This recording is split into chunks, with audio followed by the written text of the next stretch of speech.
A entrevista nacional de hoje é com a Priscila Bank. A Priscila, ela é neuroarquiteta. No começo do programa eu falei para vocês, sim, já existe neuroarquitetura e a gente vai falar sobre isso. É claro que o nosso foco é, sendo a casa o centro das atenções nesse ano 2 de pandemia, o nosso olhar se voltou e a nossa relação com o ambiente, ela ficou diversa, na medida em que é o lugar em que a gente mora, é o lugar em que a gente trabalha, é o lugar que a gente tem pensado, é o lugar que a gente tem sofrido, é o lugar que a gente tem se protegido. E isso foi muito importante, porque eu acho que a gente estava muito fora da casa. E a casa como centro, eu acho que ela traz outras conexões para a gente. Mas quem vai falar sobre esse assunto é essa maravilhosa que está aqui com a gente hoje. Queria agradecer o tempo da Priscila. A Priscila, ela faz projetos de arquitetura considerando a neurociência para analisar cada ambiente, como é que esse ambiente impacta no cérebro e na qualidade das pessoas. Daí já é super interessante. Ela é especialista em ambiente de trabalho, criadora de conceito de qualidade corporativa, certificada pela Neurociência e Arquitetura, Design e Urbanismo na New School, nos Estados Unidos. Ela é especialista em projetos para ambientes de trabalho. Ela tem várias especializações. Ela é consultora internacional de qualidade em escritórios. Eu já quero a Camila para a minha vida. Ela é graduada em arquitetura e urbanismo, pós-graduada em arquitetura de interiores, pós-graduanda em neurociência e comportamento, ou seja, a gente vai falar com uma autoridade no assunto, num assunto, inclusive, que a gente ouviu pouco falar, que é a neuroarquitetura. Eu confesso que, para mim, você é uma descoberta e eu quero que você conte tudo para gente, de onde que nasceu essa neuroarquitetura no Brasil. Eu sei que é um assunto ainda novo no Brasil, mas fora do Brasil, pela sua qualificação internacional, a gente já percebe que já está rodando já há algum tempo, né? E aí a gente começa primeiro agradecendo o seu tempo de estar aqui conosco e depois perguntando o que é a neuroarquitetura, como é que ela nasce e onde que ela é útil na nossa vida. Bem-vinda, Priscila. Maia, eu que agradeço o convite. Para mim é uma honra estar aqui participando e falando sobre esse assunto, então, que eu sou apaixonada. Como você bem falou, neuroarquitetura ainda é um termo novo e popular aqui no Brasil, né? Então a gente fala neuroarquitetura, na verdade a gente está falando de neurociência e arquitetura, mas que fora do Brasil a gente vê que já existe aí uma história, inclusive já tem muitas pesquisas neurocientíficas que demonstram como que os ambientes físicos realmente nos impactam.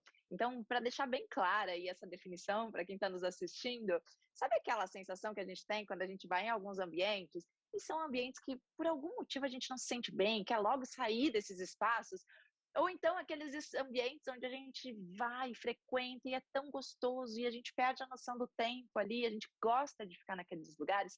Isso vai muito além de questões místicas, na verdade. Hoje tem, de fato, estudos neurocientíficos onde a gente consegue identificar o que acontece no nosso cérebro e, consequentemente, nas nossas emoções e nosso comportamento quando a gente está dentro de um ambiente. Então, a gente pode avaliar hoje, por exemplo, as cores do ambiente, ou então a iluminação desse ambiente, ou o aroma que tem esse ambiente, entre vários outros aspectos que contribuem com a nossa experiência e com a maneira como a gente vai se sentir dentro desses espaços. Então, esse estudo, ele envolve, sim, profissionais da arquitetura, do design, assim como profissionais da área da saúde, neurocientistas ou psicólogos que daí contribuem, estudam juntos como que os ambientes realmente impactam aí no nosso comportamento. Então, esse é um iniciozinho para a gente começar essa conversa. É incrível o que você está falando, porque assim, eu sou da comunicação e do marketing, né? E Uhum. quando a gente vai falar sobre o brand, a marca de uma empresa, tudo isso é levado em conta, né? Quer dizer, não é só a imagem que você quer passar, é o que você realmente é. Tanto que o processo é como você fala, começa lá atrás, começa perguntando aquela perguntinha do círculo de ouro, que é por que você faz isso? Né? Então, Exato. assim, você falou de aroma, você falou de cor, você falou de altura, você falou de várias coisas. Como isso é importante? Como que a arquitetura, como melhorar a nossa produtividade através da arquitetura? Acho que a neurociência traz essa resposta. É possível fazer isso, né? O ambiente ele influencia realmente. E aí eu quero um exemplo de novo prático para a gente tangibilizar, para ficar mais claro para o nosso internauta e telespectador. Legal. Bom, como que a gente pode aplicar esses conceitos da neurociência? Hoje já tem pesquisas, então, como eu falei antes, sendo desenvolvidas sobre alguns desses aspectos aí que a gente acabou de citar aqui e que a gente pode trazer como base para um projeto. Então, vamos falar agora para quem está trabalhando em casa, talvez com tantos desafios do home office, o que a gente pode dar de dicas práticas baseadas em pesquisas neurocientíficas já existentes, né? Então, Já vou um dos anotar. pontos... Boa! Um dos pontos, gente, que eu acho que super vale a gente considerar aí para esse momento, que a gente também falou já um pouquinho aqui, mas é a questão da iluminação. Hoje já tem diversas pesquisas, principalmente sobre o impacto da iluminação natural no nosso organismo. E o que está acontecendo nesse momento? Que a gente não pode sair tanto para a rua, né? Para fora. A gente tem ficado muito dentro da nossa casa e às vezes a gente não tem esse contato direto com o sol, que é tão importante para o nosso relógio biológico. Então, o que a gente tem visto muito hoje de profissionais que estão trabalhando em casa e que às vezes ficam dentro de um ambiente fechado, sem esse contato com a luz externa, e acabam, inclusive, trabalhando até altas horas da noite, né? Então fica até tarde com essa exposição dessas telas. Essa luz que vem dessas telas, ela é extremamente prejudicial para o nosso relógio biológico. Então a gente precisa entender que dentro de cada um de nós, né, todos os seres humanos, a gente se regula pela luz do sol. Então no momento que a gente corta esse contato com a luz externa, com a luz natural, a gente também passa a desregular, por exemplo, o nosso horário do sono, ou o nosso horário de estar mais ativo, e isso traz muitas consequências negativas. Então, é por isso que o primeiro ponto, quem está trabalhando em casa, aí, sempre que for possível, posicione esse seu local de trabalho, essa sua mesa, seja a mesa de jantar, seja o seu próprio escritório, se você tem em casa. Você vê a linha do tempo do dia, né? Tipo, Exato. passou para tarde, dependendo da estação é de um jeito, de um lugar é de uma outra forma, né? A estação. Mas, assim, ficar atento a isso, é muito interessante isso. As escolas, por exemplo, nossa, que desafio, hein? Porque ao mesmo tempo que é um lugar de aprendizado, é um lugar que, dependendo da faixa etária, é necessário continuar a aprender brincando, é um lugar que é o espaço do lúdico, que é o espaço da transformação. A escola continua sendo esse palco e, ao mesmo tempo, cheia de protocolos. Mas eu vi com um aspecto positivo entre vários. As janelas se abriram, né? As janelas precisaram ser abertas, as salas que eram com porta ar-condicionado, e por mais lindo que fosse, e por mais inspirador que fosse, elas eram fechadas. Hoje, quem pôde dentro de escola, os empreendedores, né, as escolas públicas, elas abriram essas janelas. Eu acho que isso pode favorecer esse aprendizado. Ou a minha Com certeza. percepção leiga está errada, Priscila? Não, com certeza. Inclusive, essa troca de ventilação também ela é extremamente importante e saudável para nós. Abram as janelas, estejam próximo das janelas para a gente poder ter esse contato externo. E eu acho que mais uma dica também vale, Maia, que daí é um outro estudo que é super interessante, que se chama biofilia.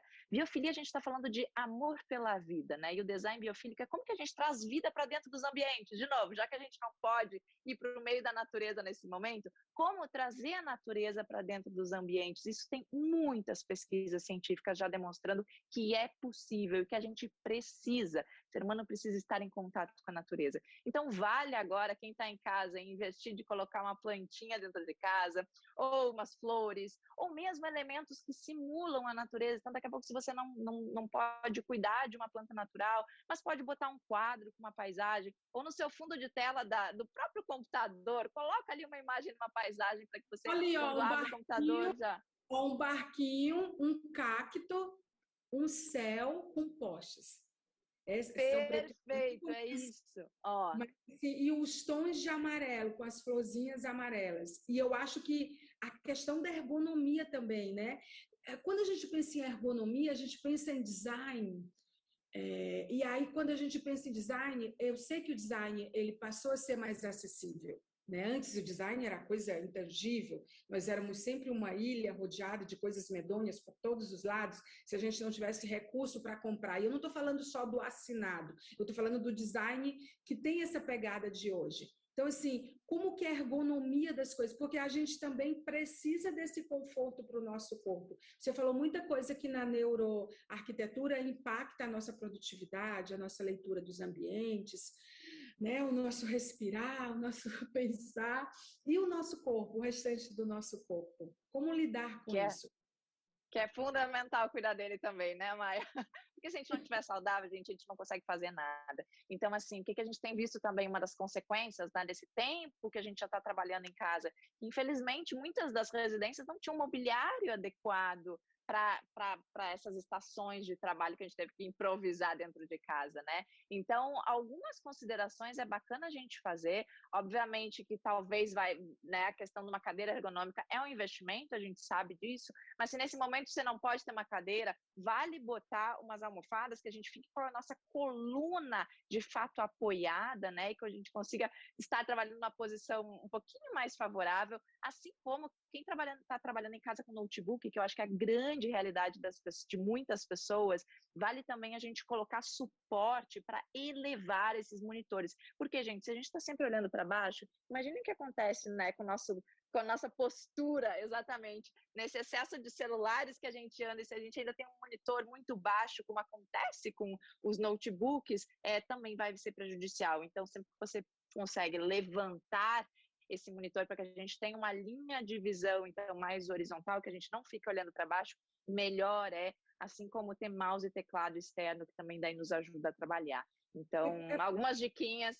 Sim, claro. É possível a neuroarquitetura ajudar em hospitais num momento tão complexo como esse, na sua? Nossa, é muito legal esse ponto, sim, tá, Maia? Tem muitas pesquisas já demonstrando isso, inclusive o que está sendo mais interessante nesse período é que existem vários grupos de estudo de neuroarquitetura espalhados pelo país, pelo Brasil, e a gente, inclusive, está conseguindo fazer ações voluntárias dentro de hospitais. Então, vou só dar um exemplo aqui, o que nós fizemos no hospital aqui em Porto Alegre. A gente buscou trabalhar nesse período de pandemia com aqueles profissionais que estavam, de fato, na linha de frente, né? Então, enfermeiros, técnicos de enfermagem, e que têm suas salas de descanso dentro dos hospitais, onde eles ficam somente 15 minutinhos, mas que são salas muito desestimulantes, né? São salas que realmente não são apropriadas, muitas vezes, para eles realmente relaxarem. Então, a gente decidiu aqui em Porto Alegre fazer um caso bem pontual, nesses espaços onde é o momento dos 15 minutos de descanso, e a gente inseriu muita natureza dentro desses ambientes, através de adesivos, viu? Quando eu falei de inserir a natureza, pode ser também um adesivo na Refeitórios também, parede. não é, Pri? Eu acho que os refeitórios também, né? É o lugar em que, porque eles passam horas lá, né? Então tem a hora de, eles se alimentam lá, né? Boa parte vira plantões ou fica por um período muito extenso, né? É muito interessante. Deixar mais humano, né? Exatamente. Eu acho que isso que eu ia falar, a neuroarquitetura, ela tem muito a pegada, ela é a pegada do humano, né?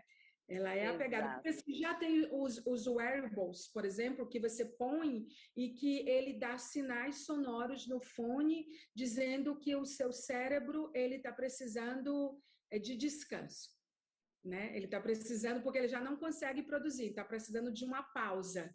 Né? É incrível isso. Eu já experimentei, é incrível, porque você fica direto, chega uma hora que você está perdendo um tempo importante e aqui o wearable dá aquele sinal de que você precisa de uma pausa, de uma água, de um café, de você se levantar, enfim.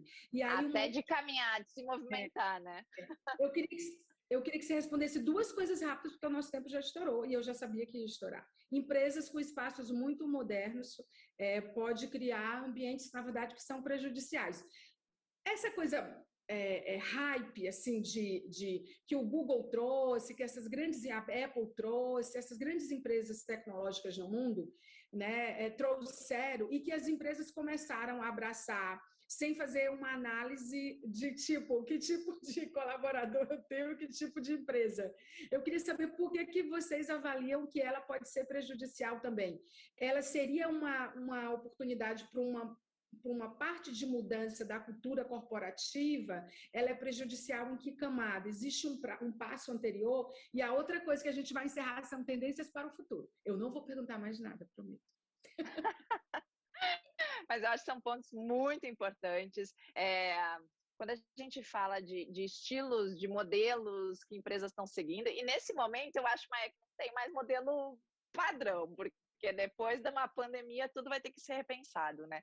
Mas qual que é o problema de às vezes a gente replicar o modelo? A gente vê empresas como Google e Apple, e você trouxe aí, né, alguns dos maiores ícones hoje, que são muito estratégicos nos espaços, sim, você vê que nada é à toa, tudo é para, tem aquele objetivo por trás, né? Mas qual é o primeiro passo para uma empresa adotar um estilo da moda? É a gente olhar para o ser humano, é olhar para quem trabalha ali e ver se é coerente esse espaço para essas pessoas. Então, o primeiro passo que precisa acontecer é, de fato, um diagnóstico para entender quem trabalha lá, então, quem são os profissionais, que geração eles são, né? Quais são as expectativas deles, qual é o estado de saúde deles, e também das atividades que são feitas nessa empresa. Pelo menos isso, além da própria cultura que a empresa, né, já tem e vai querer implantar, e que o ambiente comunique, esses 3 pilares a gente precisa levar em consideração na hora de decidir qual estilo de layout adotar ou qual estilo de ambiente a gente vai adotar para essa empresa. Então, o que você está nos dizendo é, primeiro, as primeiras coisas. Não dá para chegar Exato. vertical, linear, uma mudança e vrá, não dá. E as tendências para o futuro? Bom, eu vejo agora um momento de, como nós já falamos antes, humanização. Eu sou muito otimista, inclusive, nisso. Procuro ver várias perspectivas sobre o que está acontecendo nesse momento, que é uma situação delicada que a gente está passando, mas, por outro lado, eu acho que nunca antes, talvez, se falou tanto sobre saúde, sobre ser humano, sobre se sentir bem. E eu acho que cada um agora que está tendo sua própria experiência, né, cada um nos seus desafios, cada um nas suas casas, eu acho que também os próprios profissionais hoje vão querer trabalhar em ambientes mais saudáveis e mais humanos. Então, eu realmente acredito que a gente pode ter um futuro melhor do que a gente tinha antes, inclusive, se a gente passar por esse aprendizado. Priscila Benck, o que você fala é música para os nossos ouvidos. Você pode ter certeza absoluta disso, porque eu acho que, de fato, tudo passa pelo humano, né? De fato, tudo passa pelo humano. E você tem uma pegada do que você faz, que é o wellness, que virou tendência, assim, virou moda agora. Bem-estar é uma coisa que está todo mundo pensando. Não existe um novo normal, mas certamente vamos sair transformados dessa experiência. E eu acho que o que a Priscila traz para a gente é essa reflexão sobre a nossa casa, sobre o uso sustentável dos recursos, que não deu tempo a gente de falar, que ela também fala lindamente, sobre as nossas empresas, sobre a gente pensar sobre o que vai fazer antes da gente começar a construir. Eu acho que é a grande sacada disso para a gente poder. Você viu que virou aqui o meu ambiente uma árvore de Natal, viu? É de propósito, porque com essa antecipação de feriado, querida, já vai chegar o Natal já já. Então, assim, o meu home office pirou geral, ele tá no pisca-pisca da árvore de Natal. Obrigada, quero falar com vocês mais vezes, em outros canais também, né?